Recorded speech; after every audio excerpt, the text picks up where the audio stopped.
Boruto 2 Blue Vortex Chapter 15 has just dropped, and this chapter was absolutely incredible. You can already tell, I'm already hyped for this chapter. I'm trying to calm it down, I'm trying to be a little bit calmer for the videos, but it's a review video, so you know I have to be hyped.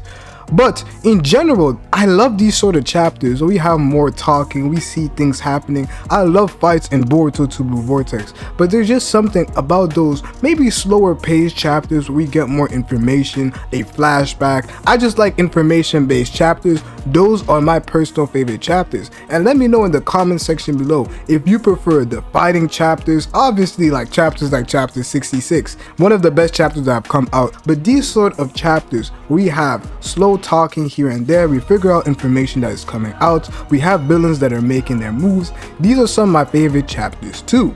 But we start off this chapter, Boruto 2 Blue Vortex chapter 15, with Ryu as the cover.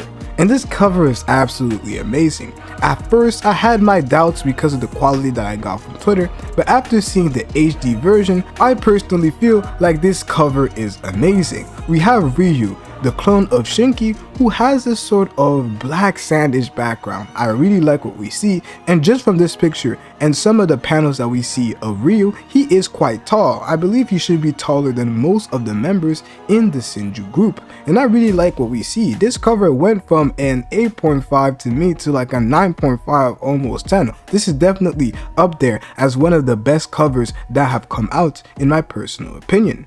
But we start off the chapter by going back to a flashback. Like a lot of people predicted, we are going to the Land of Wind, and we are finding out exactly how Shinki got turned into a tree.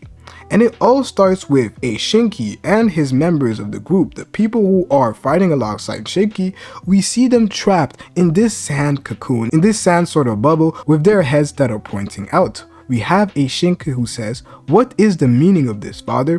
Please let the sand go. We will fight too." So basically, we're seeing a Gaara who is trying to protect Shinki and his teammates. He is already injured, and he's basically like, yo, at this point, let me take the L and I'ma make sure that you guys survive. We see a Gaara who says, "I'll carry you to the entrance. Run away. This is the order from the Kazekage." Got that? And we have a Shinki who clearly is upset with this. But we find out some information about why these guys met up, and this has to do with Matsuri, who was following Boruto's signal. He was following the traces of Boruto. Find out who his associate really is, that person being Kasha Koji, and she literally says that she doesn't care about them. So it appears like we had the sand that ended up finding out that Matsuri, a foreign threat, was inside their village. I don't know how they're able to do it for the Leaf village to have the likes of Ino and their division that is able to sense who comes in due to chakra signal, but I don't believe that's the case for the Sand Village. We don't see the Sand Village per se in this chapter. However, what we do see could tell us that they have some way of figuring out when people enter the Land of Wind, because they are not in the Sand Village at the current moment. They're simply in the Land of Wind, and Matsuri was looking for Kashin Koji. We literally have a Gaara who is literally in that entrance. He is in the hideout, which is quite intriguing to me. And what this basically tells me is that this hideout is pretty big and is connected to the land's travel system, which is why we can see Gaara and the others appear here who are trying to figure out who exactly ended up coming to the Land of Wind, which is quite intriguing in my personal opinion. And Matsuri is basically telling Gaara that, yo, your wound is going to cause you to die, so you're going to have to think about that instead of thinking about protecting those kids. And Gaara says that it is because of that he is offering his life to make sure that they end up surviving. So Gaara activates that jutsu, and then he is pushing them all away to the entrance of that building. And then we have the Clawgrams that are making their way to Gaara. We have at least 4 Clawgrams that are out there, including Matsuri. But Shinki refuses to let this actually be the case, as he uses his Iron Sand to break out of Gaara's jutsu and place Gaara onto a jutsu of his own, something that is quite similar to what Gaara experienced,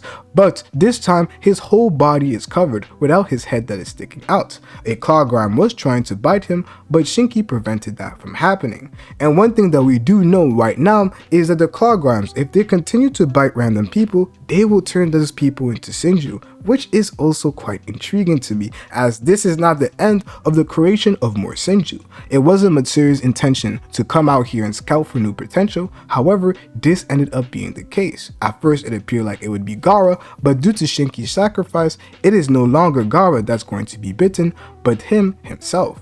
We have a Gaara who is pleading to Shinki to stop this, but he also goes back using the same argument that Gaara used, saying that it is necessary for the future of the Sand Village, with a Matsuri who's like, yo, you should have followed your father's instructions, so I guess it's going to be you to be bitten. We have the rest of them, his teammates, looking on as a Clawgram ends up biting Shinki. Shinki is then turned into a tree, with him instructing his teammates as the last word that he ends up saying that they have to let Conqueror know about what happened to their father, which would then mean that he is still in that location while the others were able to run away. We literally see a panel of Gaara in whatever enclosement that Shinki put him in, and we have a Matsuri that confirms that even though Shinki has been turned into a tree, that jutsu is still not going to be unsealed unless he does it himself, and that's due to the fact that people who are turned into trees don't necessarily die. But due to the fact that Shinki ended up protecting Gaara and showed a lot of resolve, Matsuri is quite interested to see what ends up happening if he was to join them. And what could actually be interesting is the fact that even though people who are bitten end up turning into trees, they are also scouted in potential, because some people might not turn out to be the best Shinjus, so their torn soul is simply left on the tree and they literally don't do anything with it. This is probably the case with Tsurugi, who was one of the people who ended up being turned into a tree, but we never seen him turned into a Shinju, probably because he was a random NPC shinobi and they decided that it would not be worth it to end up using his torn soul to turn him into a Shinju. Now we go back to the present with a Conqueror who is explaining the situation, and he is explaining it to Shikamaru, but Shikamaru asks one important question, and that is, after that incident, did anybody with the same chakra as Shinki end up approaching the Land of Wind? And the answer to that was no, as nothing of the sort ended up happening as of yet. And as of yet is very important due to the fact that Ryu has just been born. Ryu was the name that Jura ended up giving him, and it appears like Ryu actually likes the name a lot. If you end up looking up the meaning, you would see that it would either mean grain, like a grain of sand, or a grain of iron sand, in this case being Shinki. And immediately when he is born, he already starts to put in work, as we have a Shinki who tells everybody to go quiet, as he uses his iron sand to drag out somebody who was spying on them, and that person was Code. Code finally comes back into the story. A lot of people have been awaiting his turn. A lot of people are intrigued. A lot of people invested in the Code socks. Let's see if it goes down or up. As the current moment, we have a Ryu who doesn't really care, hands in pockets, looking cold as usual. They really do not see Code as a threat, a Jigen level threat as that, somebody who is greatly stronger than Jigen, but they really don't see him as a threat, as Ryu is questioning who exactly is the guy who is sneaking around. That guy who is sneaking around is Code, as Ryu comes to find out. And Jura, who is chill and doesn't see Code as a threat, he literally tells Ryu to let Code go, as they are low-key in debt to Code because Code is the reason why they were able to evolve. By him mixing his chakra with the Ten Tails, it caused the Ten Tails to evolve into what we know as the Shinju, which is essentially walking and conscious divine trees. And Jura is asking Code, yo, what are you doing here? Did you come to be of use to any of us? And that's very intriguing. One thing that I'm really liking about this series right now is the number of villains that we got. First of all, we got 5 villains as the Shinju, and we have Code, who definitely is a villain, but he is not part of that group necessarily. And I really like seeing those type of interactions between two characters that are at odds against each other but are not necessarily at odds with the MC at the current moment. Obviously Code hates Boruto, and we have Jura who wants Boruto dead. We're basically seeing two villains have an interaction, and I really love this fact because it just increases the stakes of the series and brings a lot of expansion. But Code is basically asking them, what are they trying to do? Like, yo, have you guys gotten to eating an Otsutsuki? I'm ready on that chakra fruit. You guys are taking hella time. He probably peeped that he could have gotten Kawaki and he could have gotten Boruto after he sniped him, and he was like, yo, I was waiting for my chakra fruit, but you guys aren't doing it. And we have a Jura who says that he definitely intends on getting that chakra fruit, but the most important thing right now for them has nothing to do with getting the chakra fruit. It is with Boruto and figuring out who is his ally and how he has so much information. So he is putting off the matter of the Otsutsuki. And Ko's not too happy with that. He feels like they're talking too arrogantly. They're deciding things on their own. And he's like, yo, Jura was suggesting to him that, oh, he should deal with Boruto or something like that, and Kawaki is going to be enough for food, but Ko doesn't really like the way they're talking. And he's like, hey, don't you forget, the one who eats the chakra fruit is me, to become a new Otsutsuki who carries on Ishiki's will. What is quite intriguing is exactly what Jura says next, as this is what he says. Chakra fruits contains dense energy and a mass containing genetic information of all life. Would it really happen? What would happen if we were the ones to eat the chakra fruits? This is something that is quite intriguing, as this has been one of my biggest questions. Obviously, one of them is going to be sacrificed if they end up eating an Otsutsuki, and that person will, alongside the genetic information that is on planet, turn into a chakra fruit. However, there will still be those other members that are still alive, and that's what is being teased to us. So, Jura could technically eat the chakra fruit for himself, and what would happen then? That's so intriguing to me, and this is why I'm saying I love this chapter already just with that information that Jura is saying. He could eat the chakra fruit himself. Right now, he is the strongest person. I'm not going to include Damon on this because we really don't know. However, he could basically be the one to eat the chakra fruit, and he doesn't continue to elaborate on that. And Code is like, before me? Hold on, are you trying to test me right now? And Code gets angry, activates his karma, thinking he's about to go crazy. He's like, hold on, let me just put you guys into your place. But that clearly was never going to happen, as Code is able to use his claw marks on the outfits of the Shinju, but it really doesn't matter when you're as weak as Code, as Code basically pulled up in this chapter and basically lost his hand, as he attempted to hit Jura, and Jura used his Tail Beast abilities to end up removing and cutting Code's arm right off. And we have a Code who literally pulls out his hand. He's screaming, why every time I see Code in the manga, why is he always taking L's? Why is he a walking L at this point? And Jura says calmly and maturely, I'm grateful to you, Code. You gave us the freedom to think. And thanks to that, I'm able to enjoy exciting days. It seems like your life is lacking a bit of excitement. Therefore, with respect, my benefactor, I will give you one assignment. Otsutsuki Boruto and the unknown guy who is allied with him. Find them and kill them, and then I will give you the chakra fruit. So basically, Code is being given an assignment by his teacher and now master, who is Jura. As the battle that they quickly had right now, it didn't last. It lasted a couple seconds, and Code lost the arm. So he's basically telling Code, yo, I do like you because you basically allowed us to get freedom. So I'm gonna give you an assignment real quick. Show me some prowess, show me some resolve, and go get rid of Boruto and his ally, and the chakra fruit is yours. So he's like, yo, the color in your eyes is starting to fade. He's basically telling Code that, bro, life hasn't been good for you at the current moment. Let me give you a bit of excitement. Let me test your resolve real quick. Go get Boruto. He's basically telling him that, and Code ends up using his claw marks on his arm to end up sealing the wound to make sure he doesn't die out of blood loss. And Bug is like, yo, I don't know why, but I'm just so happy to see you get disrespected. I'm just so happy to see you get this treatment. He's one of those guys who's getting bullied in high school, bullied in middle school, and he's like, yo, are you making fun of me, you bastard? That's hilarious. I don't know why this interaction just kills me. Code is a meme. Code is a joke. Code is a clown. I'm sorry, but Code's stocks have plummeted. So basically, if we are to wrap up everything that happened, Code pulled up on Jura, lost an arm, got an assignment like he's like a student and Jura's the teacher, and Code left to go fight Boruto, a Boruto who already beat him easily with the Uzuhiko, could have killed him. And not only does he have to deal with Boruto, but you also have to deal with Kashin Koji, who can see the future. It's really not looking good for Code, man. If you're a Code fan in 2024, big safety. I feel sorry for you. I feel sorry. Nah, but I'm a Code fan. Code's gonna get his W. I'm telling you guys, invest now. It cannot get lower than this. The stock cannot go lower. It will only go up from now on. I'm buying the dip. The dip is here and it's time to buy. And Jura basically tells Code that I'll support you and good luck. And yeah, that was that. Code is like, oh, I'll have the final laugh. I'm waiting for you to laugh because you haven't laughed in years. Ever since Ishiki was gone, I haven't seen Code have a good time, so I hope that's the case. And we have a Hidari who is listening. I don't know why. Hidari has been a little suspicious ever since he came back. That L must have been something else, because he's not laughing at Code, because nothing is funny. He did take an L. We're not going to forget that, Hidari.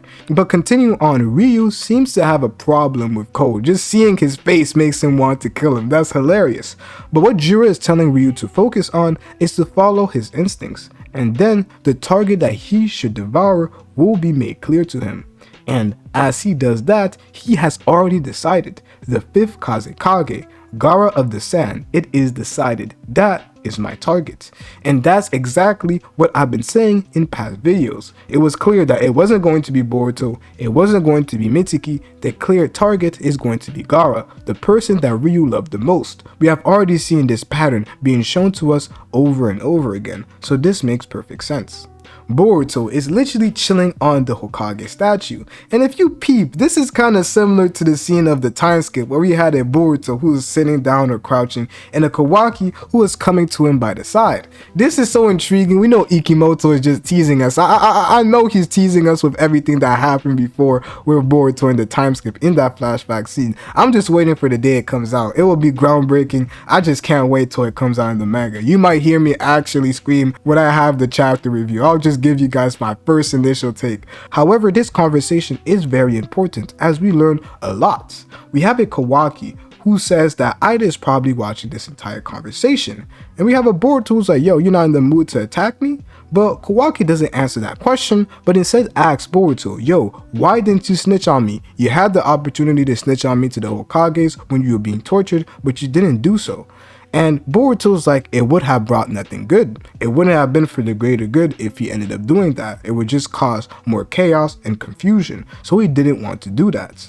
And basically, Boruto bailed out Kawaki because Boruto could have clearly done that, but he didn't. And now we're seeing a different side of Kawaki that we didn't really see in the time skip. And this side of Kawaki that is being shown is perfect for literally what is going to happen on with his powers, but it does redeem him to a certain level, as his goal clearly hasn't changed, and it makes perfect sense with what Boruto is about to tell him.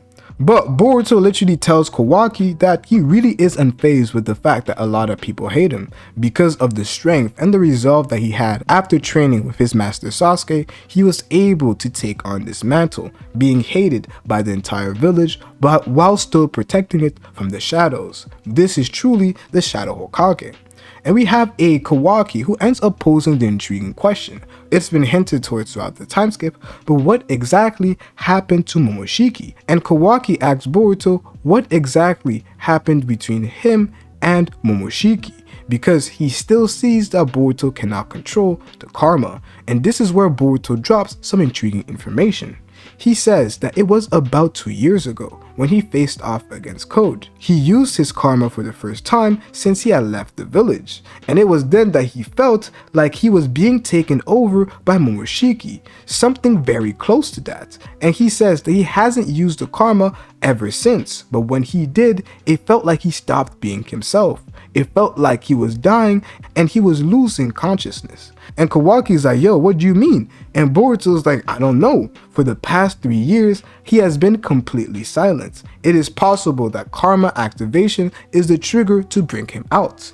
Essentially telling us that if Boruto is to use the karma, Momoshiki would completely take over and control Boruto from then on, which would then mean that this situation is a lot more worse than it was in part 1. And that's exactly what Boruto says. And Boruto's like, yo, I think I already told you this in the past, but I can't deal with the Shinju by myself. I'm going to need your help. Jura is just too much to handle on my own. Kawaki's like, yo, don't switch the subject. We're still not done talking about Momoshiki. But Boruto reassures Kawaki by saying that after we defeat the Shinju, he is free to kill him if he ends up going berserk. And that goes back to all the death flags that we have been seeing regarding Boruto's character. Every time people tell him that he should just die and free this world, he's like, yo, I would do that, but I have to take care of this mission right now. It wouldn't be a bad decision, but I gotta do my work right now. So after this arc, we may very well see the end of Boruto Uzumaki, which is quite intriguing. Then we go back to the subject of Kawaki and the fact that he really isn't that guy in the time skip. And this is where Kawaki fans must rejoice, as you guys have an authentic excuse to why Kawaki is actually weak in the time skip. And that's due to the fact that, first of all, one, he didn't train with his dad, he didn't train with Naruto. It would have been the best way for him to train in the time skip, as I kept mentioning. But also there's the fact that Amado has been tampering with his abilities. Boruto tells Kawaki to ask Amado, he has been hiding your powers. On top of putting a limiter on your attack threshold, your defenses and restoration abilities could also be adjusted to surpass what they are right now. So this basically means that Amado this entire time has been nerfing Kawaki, and he's literally watching this entire conversation. Amado is up to something. Everything is going according to Amado's plan. I'm telling you guys, something crazy is going to happen regarding Amado. He's like, yo, how does Boruto have this information? Then he remembers the frog, and he's like, okay, the frog, Kashin Koji, what is he trying to do so late in the game? And this text may slip by some of you guys, but what do you mean so late in the game? This must mean that everything is going according to Amado's calculation and according to the plan that Amado has had this entire time. And when it comes to Code and Kawaki, and what is quite interesting is the way that he limited Kawaki, he was anticipating that there would be a code level threat that Kawaki would have to fight. So he made him just strong enough to be able to deal with that and not die. Which means that Amado has been planning things out. Maybe he didn't necessarily plan out the Shinju, but he did plan out the fact that Code would come back and eventually fight the village. And what's very important to note is that all of this really took place in part 1 of Naruto. It's not like he anticipated it in the time skip. He anticipated ever since Naruto was still in the series, ever since the Ishiki arc where he ended up giving Kawaki a new karma, and then Kawaki had to go fight versus Code and awaken it when Moshiki took over. This was the time that Amado had anticipated everything and given Kawaki the karma, which means that everything is going according to Amado's plan, which is quite scary.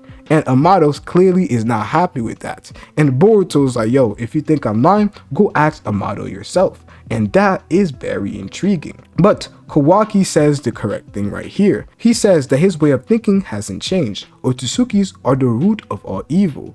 Whether it is the Shinju or it is the Tentails or the Otsukis, it is all their fault. They should be eliminated without trace. You and me. And this is perfect reasoning right here, because Kawaki includes himself in the problem because he is an Otsutsuki. And that's what was happening in the conversation that he had with Sarada in chapter 4, where Sarada's like, yo, you're also an Otsutsuki. But Kawaki does consider himself an Otsutsuki, and when all those threats are gone, he will also leave this earth. He will also die because he is an Otsutsuki. And this is where he's like, okay, since there is no other way, I'll lend you a hand one more time. And Boruto's like, hey, okay, don't bring me down, bro. And we have a Kawaki who says the same to you, piece of trash. And this is where the chapter ends. This chapter is absolutely beautiful. A 9 out of 10. 10 out of 10 to me, but I'll just keep it a 9 out of 10 because you know people gonna say I'm meat writing, so I won't be saying all that. However, this chapter is absolute peak. Let me know your thoughts, comments, and concerns in the comment section below. It's been your boy Dynasty, and I'm out, bruh.